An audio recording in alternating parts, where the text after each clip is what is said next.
the true genius, the unique genius of Jackson, true to the spirit of Tolkien, as always, lies in the magnificent scope his imagination has made for recognizing and rewarding the towering talents of the truly extraordinary.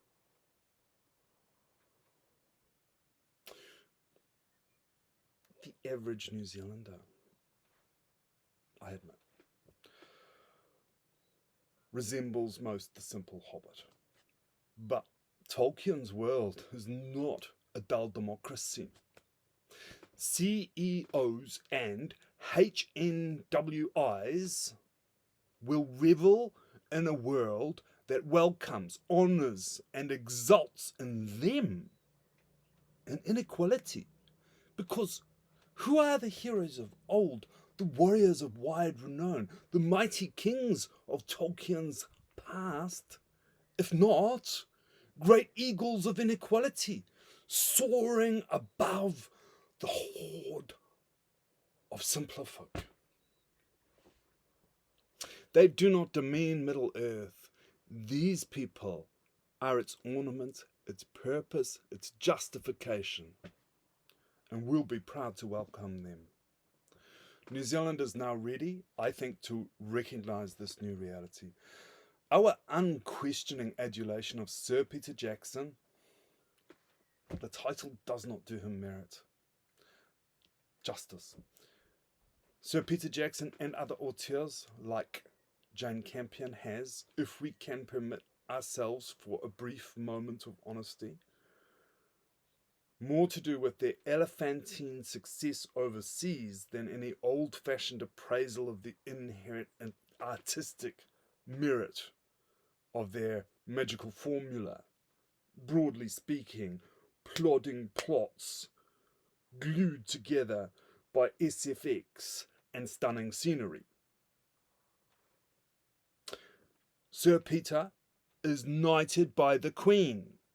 He's friends with presidents and rock stars, but most importantly, he is the wealthiest entertainer in the entire history of our human species. And he comes from New Zealand. Labour and National stand ready to recognise him, and recognise him we must for the intellectual property rights, that great store of value he has single-handedly created for the country can only be purchased, I would suggest, at the cost of fundamental constitutional changes. What these might be, I leave to you as the acknowledged experts in the laws of the land. But Archduke of Gondor, formerly known as Christchurch, would not be too much, with lands and incomes devolving, of course, upon his heirs in perpetuity.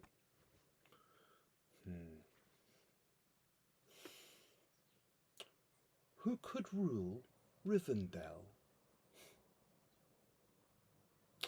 Who better to hold Imladris, the last homely house, than Sir John Key,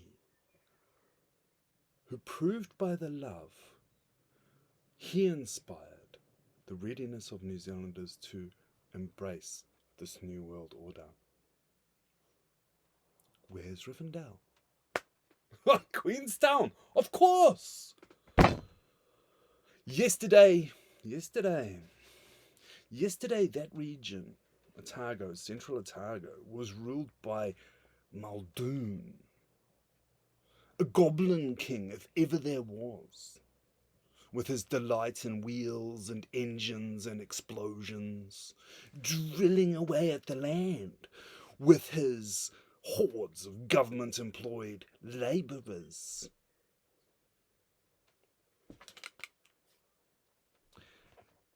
Builders, concrete placers, engineers, electricians, hammer hands, truck drivers. For what? Hydroelectricity. And such fooleries that serve only to ease the lives of lesser folk. His day is done. His day is done. Now is the age of Elrond's close kin, Jonki. He has the wise and witty eyes of the ever young elves. When he does grow old, may that day be long delayed, we will be consoled by his music-loving son and his artistic daughter, Stefania. Maximilian, his son, of course. Were it not a promiscuous intermingling of foreign matter from a frankly inferior fantasy series, I would suggest a Targaryen union, so that such happy purity may long endure on earth. Further east, remember we've turned the map upside down. Further east, Lothlorien arises.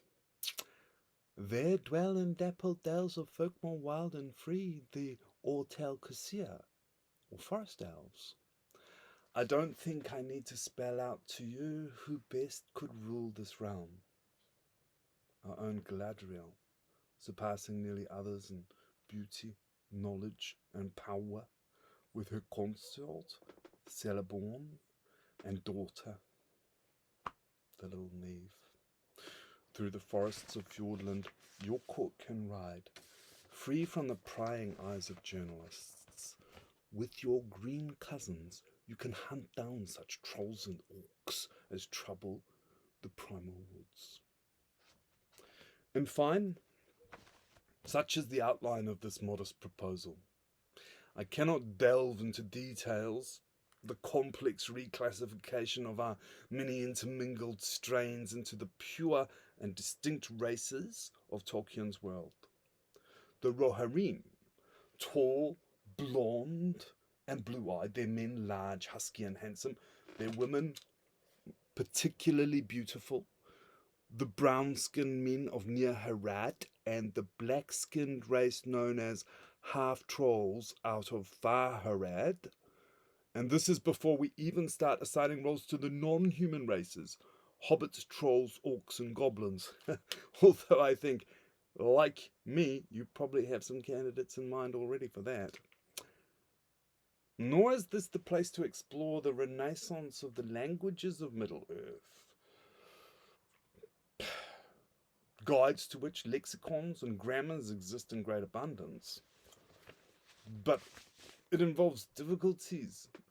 I will note that only one language, Hebrew, has been successfully resurrected in the modern world, and the means by which that was done was compulsory military service for all men.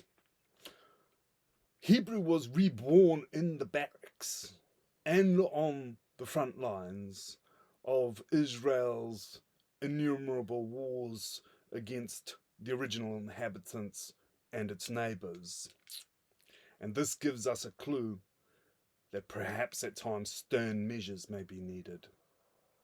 There will be some who are recalcitrant, no doubt, conspiracy theorists, anti-vaxxers, and others of that motley minority. But we cannot doubt that the great love our country has for Sir Peter Jackson and Lord of the Rings will carry the day. And that's it. I'm sure you'll agree this is a very fine proposal. It's one that I am very fond of, though only quite a little one in a wide world after all. Now, hand me the tobacco jar.